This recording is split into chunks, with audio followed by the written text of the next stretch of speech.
Number आवे या ना आवे वो अलग बात है, और हम मेहनत ही ना करें ये तो गलत बात है। आपको मेहनत करनी है और नंबर भी पक्का आएगा, क्योंकि हम यहाँ पर आपके लिए दिल्ली पुलिस का एक और प्रीवियस ईयर पेपर लेकर आ चुके हैं 6 दिसंबर 2017 की फर्स्ट शिफ्ट का। 6 दिसंबर 2017 की फर्स्ट शिफ्ट में कौन कौन से मैथ के क्वेश्चन थे जो पेपर में पूछे गए। बहुत आसान ये क्वेश्चन है, और मैं समझता हूँ ऐसे आसान क्वेश्चन ही दिल्ली पुलिस हमेशा पूछता है। तो चलिए क्वेश्चनों की करते हैं शुरुआत और देखते हैं क्वेश्चन नंबर 86 से यहाँ मैथ के क्वेश्चन स्टार्ट होंगे।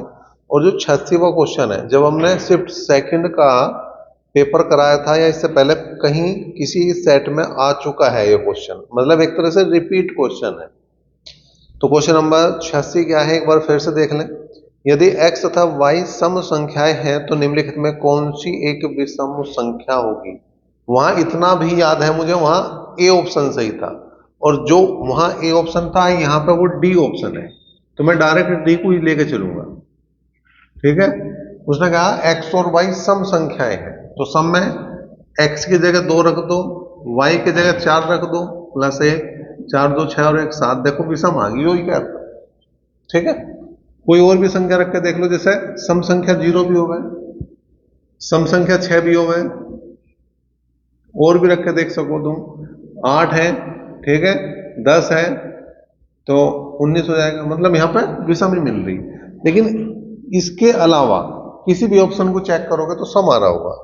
जैसे मैंने चेक करा x की पावर y, मतलब 4 की पावर 2 कर दिया, 4 चौक 16, सम आ गया। आना क्या था, विषम। ठीक है, जैसे मैं और भी चेक कर दूं, तुम्हारा ऑप्शन नंबर बी चेक कर दूं एक्स वाई, तो 2 गुणा 4 मतलब 8, क्या आ गया, सम, आना विषम था। ऐसे तुम जब सी ऑप्शन को चेक करोगे वहां भी वही कंडीशन होनी है। क्वेश्चन नंबर 87 की बात करेंगे। क्वेश्चन नंबर 87 क्या है, अंक 7 संख्या 0 से 108 तक कितनी बार आता है। 0 से 108 तक, देखो अगर मैं 7 की बात करूं, 7 में आएगा, 17 में आएगा, 27 में, 37 में, 47 में, 57 में, 67 में, और उसके बाद 70, 71, 72, 73, 74, 75, 76, 77, 78, 79, 80, में नहीं आने का, 87 में आएगा। ठीक है, और फिर आ जाएगा 97। कितनी बार आया, 1 2 3 4 5 6 7 8 9 10 11 12 13 14 15 16 17 18 19 20, तो आगे 100 तक, और वो कह रहा है 108 तक, तो 107 भी आएगा। तो कुल मिला के कितनी बार आ जाएगा भैया, 21 बार। कुल मिला के जो इसका उत्तर बनेगा वह होगा 21 बार। लेकिन अगर हम बात करें किसकी भाई, जैसे अगर 1 की बात करोगे तो 1 आऊगा 1 से लेकर 100 तक। मैं बात कर रहा हूं 1 से 100 तक, 1 से 100 तक की अगर मैं बात कर रहा हूं तो सबसे पहले बात आवा है 1 की, तो 1 से 100 तक जो 1 आऊगा वो आऊगा 21 बार, क्योंकि उसमें जैसे यहां तक की बात करी, यहां आया 20 बार, तो 21 बार क्यों आना, क्योंकि 100 में भी आऊंगा इसलिए। ठीक है, इसके अलावा 2 3 4 5 6 7 8 9 इनमें से किसी की भी बात करें, और बात कर रहा मैं 1 से लेकर 100 तक, तो वो आऊंगा 20 बार, वो आऊंगा भाई 20 बार। इसका ध्यान रखना कि 1 आएगा 21 बार 1 से लेकर 100 तक, और अगर 1 के अलावा 2 से लेकर 9 तक किसी भी अंक की बात करें तो वो 20 बार आऊंगा। और 1 से लेकर 100 तक ही अगर मैं 0 की बात कर रहा तो 0 जो आता है वो 11 बार आता है, 0 आता है 11 बार। ठीक है, 0 कहाँ कहाँ होगा, 10 में आऊंगा, 20 में, 30 में, 40 में, 50 में, 60 में, 70 में, 80 में, 90 में और 100 में। 0 कितनी हुई, देखो यहां तक तो 9 डायरेक्ट ही होगी और 2 11। ठीक है, तो 1 को भी देखना चाहो तो 1 को भी देख लो 21 बार कैसा हो रहा, 1 में आ रहा, 10 में होगा, 11 में, 12 में, 13 में, 14 में, 15 में, 16 में, 17, 18, 19, फिर आ जाएगा तुम्हारा 21, 31, 41, फिर 51, 61, 71, 81, 91 और 100। तो 1 2 3 4 5 6 7 8 9 10 11 12 13 14 15 16 17 18 19 20 और 1 21। तो ये आएगा तुम्हारा 21 बार। तो सारी चीजें क्लियर होगी, ठीक है। अगर वो 1 की बात कर रहा तो 21 बार, 1 से 100 तक, 2 से लेकर 9 तक और कोई भी डिजिट है, 1 को छोड़ दें तो 2 से लेकर 9 तक कोई भी डिजिट है वो 20 बार है, और 0 की बात करें तो वो 11 बार। अब जैसे यही क्वेश्चन था और ये बात हमें पता थी, अगर ये बात हमें ऑलरेडी हमने रट्टा मार रखा, याद है, हमें ध्यान है, कुछ भी किसी भी तरह से तुम्हारे दिमाग में वो बात सेट है कि 2 से लेकर 9 तक जो है वो, अगर मैं 1 से 100 तक की बात कर रहा तो वो 20 बार आ रहा। तो यहां किसकी बात आई थी? 7 की। तो 1 से लेकर मतलब 0 से लेकर और 100 तक तो कितनी बार आ गया? 20 बार। तो हमें एक ही और लगाना था बस, 107 में और आना 7, तो 21 बार हमारा डायरेक्ट बिना पेन पेपर के ही हम इस क्वेश्चन को हल कर देंगे। देखो भाई, क्वेश्चन नंबर, अगर मैं 88 की बात कर रहा, 5 सही 1/2 प्लस 7 सही 3/4 प्लस 8 सही 3/8 का मान हमें ज्ञात करना। तो सबसे पहले काम है 5 और 7 12, 12 और 8 20 तो अलग आ गया। अब हमें 1/2 प्लस 3/4 प्लस और 3/8 को हमें जोड़ना है। जोड़ दिया हमने, कितना आ जाएगा भाई? एलसीएम 8 आ गया, 2 चौक 8, 4 दूनी 8 और 3 दूनी 6, और 8 एकम 8, 3 एकम 3, 6 4 10 और 3 11। तो 11 का मतलब अगर मैं भाग करूंगा तो 1 सही, ठीक है, 1 सही कितना आ जाएगा? 3/8, 8 एकम 8 और 3 11, 13 है भैया, 13 है, 11 नहीं 13 है। तो यहाँ कितना आ जाएगा? 5, 6 4 10 और 3 13 है, 11 नहीं है 13 है। तो 13 को अगर मैं इससे भाग दूंगा तो यहाँ कितना होगा? 5, ठीक है। तो 20 और 1 21, 21 सही 5/8 इसका आंसर बन जाएगा, अगर सही में दे रखा। अब देख लो उत्तर क्या में दे रखा, उत्तर इसने सही में नहीं दे रखा, इसने ऐसे ही हल कर रखा इसे। तो कर लो, 21 8 168, 168 और 5 173, तो 173/8 इसका आंसर बन जाएगा। तो जो भी हो देवे, कहीं 21 सही 5/8 देगा, कहीं 173/8 देगा, उसमें कोई दिक्कत नहीं, जो भी ऑप्शन में दे रखा हो उसे हम निशान लगाते हैं। क्वेश्चन की बात करें में क्या है, n के किस मान के लिए 43n 9 से विभाजित है? 43n 9 से विभाजित है। तो यहां पे अगर बात करें 9 से विभाजित के लिए, तो 9 से वो संख्या विभाजित होती है जिसके अंकों का योग 9 से विभाजित हो।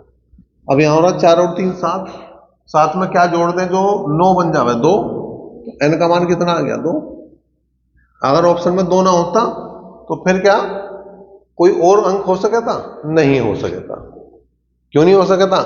क्योंकि मैं 2 के अलावा जो रखूंगा यहां पे, मैं कोई भी डिजिट रखूं वो कटने का नहीं। अगली संख्या क्या आ सके थी? यहां पे 11, 9 और 2 11, और यहां डिजिट की बात कर रहे, संख्या की बात नहीं कर रहे, है ना। तो 2 ही आओगा इसमें, और कुछ आ ही नहीं सकता। क्वेश्चन नंबर 90 की बात करो भाई, क्या है? ऐसा क्वेश्चन भी लगभग हर सेट में हमें देखने को मिला 2017 में, जैसा ही होगा, ठीक है। मतलब आसान, मैं कहूंगा ये तो बिल्कुल आसान काम हो जाए हमारा, अगर इस टाइप का कोई क्वेश्चन हमें पेपर में देखने को मिल जाए।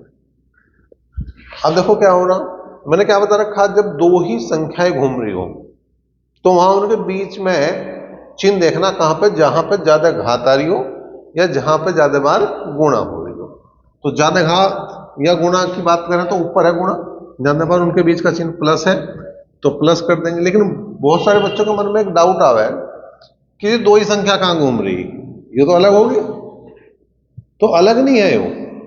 जब मैं 0.6 की गुणा 0.5 में करूंगा तो 0.3 ही आओगा, क्योंकि 5 6 30, और दशमलव लगाऊंगा 2 अंकों बाद में, 0 खत्म, तो 0.3 ही बचेगा। तो वही है, और कुछ नहीं है। तो 0.6 को 0.5 में हमें जोड़ना, तो 1.1 इसका आंसर।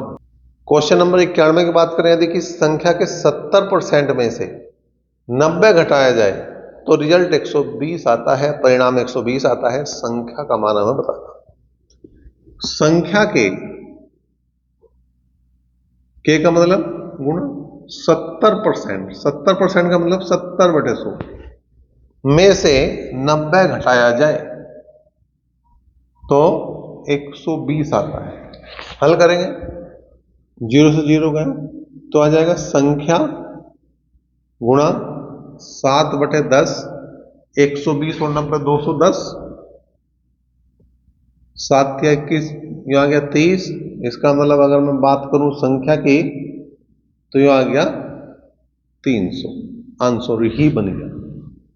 क्वेश्चन नंबर 92 देखो क्या आ रहा है। पीतल में तांबे और जस्ते का अनुपात 11:14 है। 150 किलोग्राम पीतल में तांबे की मात्रा कितनी होगी? देखो, तांबे और जस्ते का जो अनुपात है वो 11:14 है। 150 ग्राम टोटल है। टोटल कितना हो गया? 25। 25 बराबर किसके हो जाएगा? 150 के।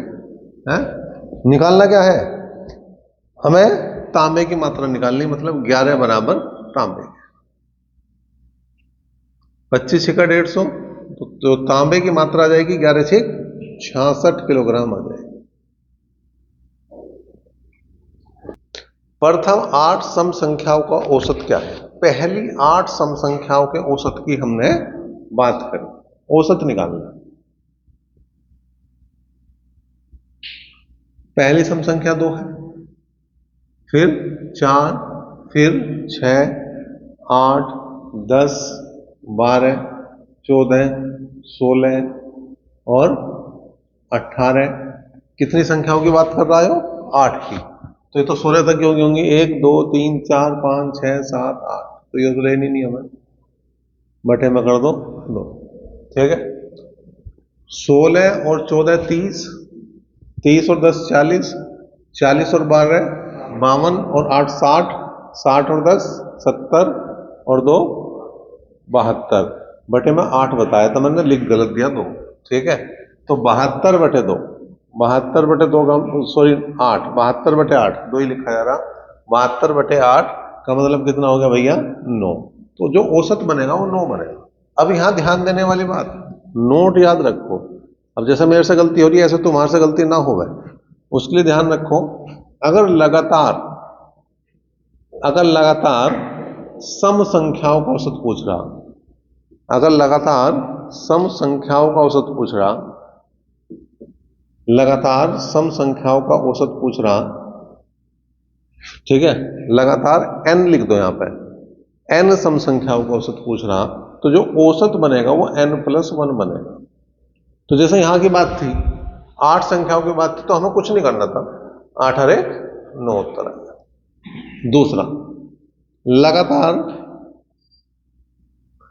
n विषम संख्याओं का औसत अगर पूछ रहे, विषम संख्याओं का औसत पूछ ले तो उसमें तो कुछ करना ही नहीं, वो जो का तो ही रह जाए। अगर वो कहता पहली 8 प्रथम 8 विषम संख्याओं का औसत बताओ, तो 8 ही है, निकाल कर देख लो। जैसे छोटा करूंगा क्वेश्चन को मैं कि पहली 5 विषम संख्याओं का औसत, पहली 5 विषम संख्याओं की बात कर रहा, तो 1 3 5 7 और 11, 5 होगी, 1 2 3 4 और 1 5। ठीक है, 11 और 7 18, 18 और 5 23, 23 और 3 26 और 1 27। क्या करा हमने? आज दिमाग ही चल लिया हमारा, 9 आना था यहाँ। ठीक है, और मेरा तो चल ही रहा, शायद मेरा तुम्हारा भी उतना नहीं चल रहा जितना चलना चाहिए। ठीक है, 1 और 3 4 5 9, 9 और 7 16 और 9 25/5 का मतलब देखो 5 है। ठीक है, तो ये छोटी छोटी गलती हमारे पेपर में क्वेश्चन गलत कर सके, तो उससे बचने का एक तरीका सीधा सा यही है कि आप 2 नोट याद रखो। अगर लगातार सम संख्याओं की बात कर रहे हैं तो जितनी संख्या है उसमें 1 जोड़ दो, और लगातार विषम संख्याओं के औसत की बात कर रहे हैं तो जितनी संख्याएं वही उत्तर। इससे आसान कुछ नहीं होने का। नहीं तो जैसे यहां गड़बड़ कर दी मैंने, यहाँ 8 की बजाय 2 3 बार 2 लिखा है, जैसे यहाँ गड़बड़ कर दी, 9 की बजाय क्या लिख दिया, 11 लिख दिया। तो ऐसी गड़बड़ मेरे से हुई तो तुम्हारे से भी हो सके, ऐसा नहीं कि तुम्हारे से नहीं हो सकती, हो सके, किसी से भी हो सके, क्योंकि ये तो ह्यूमन नेचर है। अगर गलत ना करें हम तो भाई, गलती अगर आदमी ना करे तो भगवान बन जा, है ना। तो अभी भगवान तो है नहीं, तो आदमी ही रहेंगे हम तो इसलिए जो है गलती तो स्वाभाविक है, होनी होनी। और इन गलतियों से बचने के लिए ये 2 नोट तुम्हें याद है, तो कम से कम ये सवाल तो गलत होने वाला है नहीं। लगातार सम संख्या होगा और लगातार विषम संख्या होगा। 94 की बात करें, एक वर्ग के क्षेत्रफल तथा उसके बाहर खींचे गए वृत्त के क्षेत्रफल का अनुपात क्या है। देखो यो वर्ग है और इसके बाहर एक खींच दिया वृत्त, ठीक है, इसकी भुजा ए होगी और इसका विकर्ण जो हो गया वो √2a होगा। अब हमें एक चीज पता होनी चाहिए, हालांकि मैंने बहुत सारी चीजें चित्र बना के ही क्लियर कर दी, लेकिन वैसे भी पता होनी चाहिए तुम्हें। अगर परिवृत्त बनना, वर्ग का परिवृत्त बनना, तो उसका जो व्यास होगा वो वर्ग का विकर्ण होगा। और वर्ग के अंतःवृत्त बनना मतलब वर्ग के अंदर वृत्त बनना, तो जो उसकी भुजा होगी वो उसका व्यास होगा। बस इतनी सी बात ध्यान है तो फिर कोई दिक्कत नहीं। वर्ग, अनुपात, वृत्त और इनके क्षेत्रफल की बात है। अगर वर्ग के क्षेत्रफल की बात कर रहा तो भुजा स्क्वायर, वृत्त के क्षेत्रफल की बात कर रहा तो पाई r स्क्वायर। आर कितना होगा इसका आधा, ठीक है। पाई का मान 22/7, आर का मान हो गया √2a/2 का होल स्क्वायर, ऐसे तो लिखूंगा वैसे। तो आ गया a स्क्वायर अनुपात 22/7 गुणा कितना आ गया भाई, 2/4 a स्क्वायर। a स्क्वायर से a स्क्वायर गया, 2 दूनी 4, 2 से काट दिया हमने 11 बार, 7 की गुणा कर दो तो अनुपात बनेगा 7:11। ये उत्तर है। क्वेश्चन नंबर 95 की बात करें, यदि एक व्यापारी वस्तुओं के मूल्य को क्रय मूल्य से 20% अधिक अंकित करता है और 20% की छूट देने के बाद 600 रुपये बेचता है, तो वस्तु का अंकित मूल्य कितना है, MRP कितनी है, ये हमें बताना। ठीक है भाई, उसने क्या करा, यहां पे क्रय मूल्य को 20% अधिक अंकित कर रहा, ठीक, और उसके बाद 20% की छूट दे रहा। तो पहले क्रय मूल्य को अगर मैं देखूं तो कितना होगा, क्रय मूल्य जो होगा वो होगा हमारा 120/100 इंटू x, ठीक है। और फिर जो है ये तो आ गया अंकित मूल्य।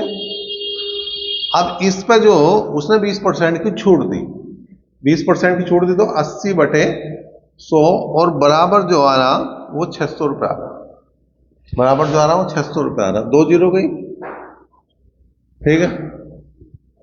12 पंजे 60, 4 दूनी 8, 25 बार कट गया, 2 से काट दिया हमने, 25 बार कटा, तो यहां x की वैल्यू आ गई 625। अब यो x था क्या, यो था क्रय मूल्य, अंकित मूल्य ही वो है, ठीक है, अंकित मूल्य नहीं था यो, जो अंकित मूल्य यो है। तो MRP अगर मुझे निकालनी है तो 625 गुणा 120/100 करना पड़ेगा, 20 सिक्का 120 और 20 पंजे, और 5 से काट दूंगा तो मैं 125 बार कट जाएगा, 5 कम 5, 5 10 5 पंजे 25, 6 बार गुणा करूंगा तो 6 पंजे 30, 3 12 6 72 और 3 75, 750 रुपये इसका क्या होना चाहिए, अंकित मूल्य होना चाहिए, MRP होनी चाहिए। अब इसने जो उत्तर दे रखा वो 625 दे रखा, ठीक है, इसीलिए मैंने तुम्हें यो पहले निकाल के दिखाया, ठीक। तो इसने क्वेश्चन गलत कर रखा हमारे से, क्वेश्चन ये सब पूछना था क्या, हमें क्रय मूल्य बताना थी, तो क्रय मूल्य हमारा डायरेक्ट 625 आ जाता, ऑप्शन नंबर बी आ जाता बिना कुछ टेंशन के।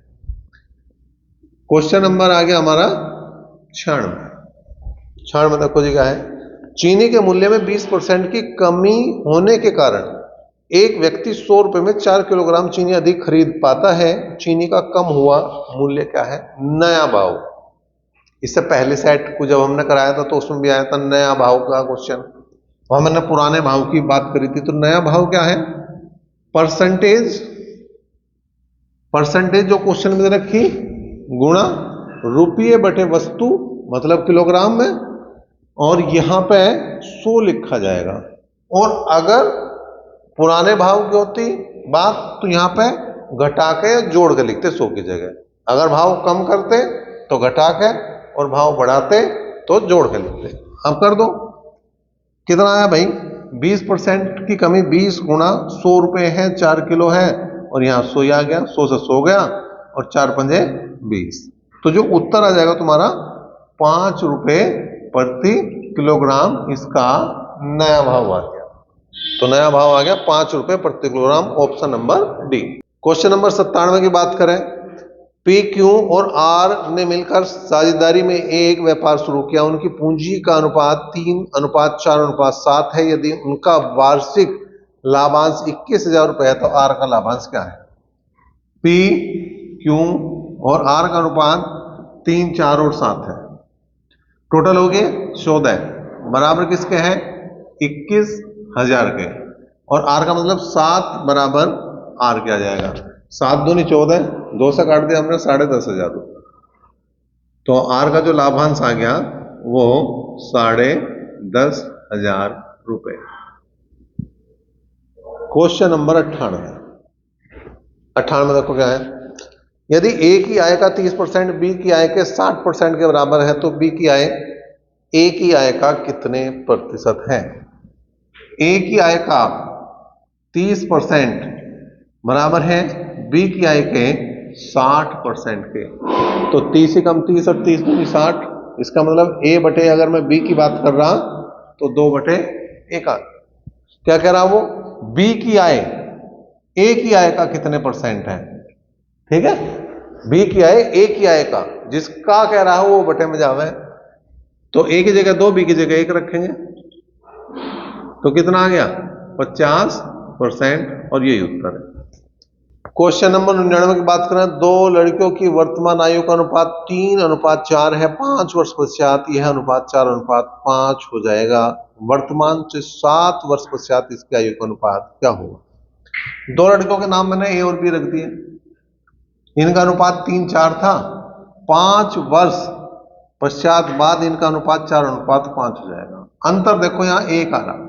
जब अंतर समान हो जाए तो इससे आसान कोई क्वेश्चन नहीं होता। इसे 1 से भाग करो तो 5 ही आ गया। अगर ए की वर्तमान आयु की बात करूं तो 5 या 15, बी की वर्तमान आयु की बात करूं तो 5 चौक 20। 7 वर्ष बाद, कब? 7 वर्ष बाद इनकी आयु का अनुपात क्या होगा? 7 वर्ष बाद। तो 15 7 22, 20 और 7 27, कटने का कुछ है नहीं तो उत्तर ही आ गया। 100 शतक की बात नहीं है। 15वां क्वेश्चन है वैसे तो, हमने तो 86 से ही स्टार्ट करा था काम, लेकिन वैसे ये लास्ट क्वेश्चन होता है तुम्हारा दिल्ली पुलिस के किसी भी पेपर का 100 क्वेश्चन जब आ रहे हैं। 100वां क्वेश्चन, और हमने अभी तक जितने भी सेट करे उनमें यूं महसूस करा कि जो 100वां क्वेश्चन, जो लास्ट वाला क्वेश्चन है, वो इसने काम समय का दिया। यहां भी काम समय का ही है। ए, बी और सी मिलकर एक कार्य को 16 दिन में पूरा करते हैं। बी और सी मिलकर उसी कार्य को 20 दिन में करते हैं तो ए अकेले इसे कितने दिन में करेगा? ए और बी मिलकर, ए बी और सी मिलकर इसे 16 दिन में कर रहे, और बी और सी मिलकर इसे 20 दिन में कर रहे। ए का निकालना। 16 और 20 का लघुत्तम ले लो तो 80 आ गया।